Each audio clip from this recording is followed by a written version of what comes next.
Ay güzel insanlar. Bakın, şu gündən zaman harda qardaş? Gözəl Gədəbəyimizdə. Gədəbəyə gedirik. Bax, bizə malalarımızda. Satışamız ama, yəni məsafənin heç bir önəmi yadıda yoxdur. Maşallah olsun, gözəl malımızı atarıq Gədəbəy rayonuna. Təhvil edək qardaş. Allah malımıza qardaşımıza xeyir versin inşallah.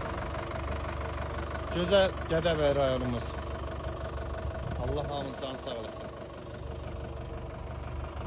İnşallah səhifədə nömrəmiz var, buyurub əlaqə saxlaya bilərsiniz. Ünvanımız Ünvanımız da Sabirabad rayon Həşimxanlı kəndi, gözəl qardaşlar.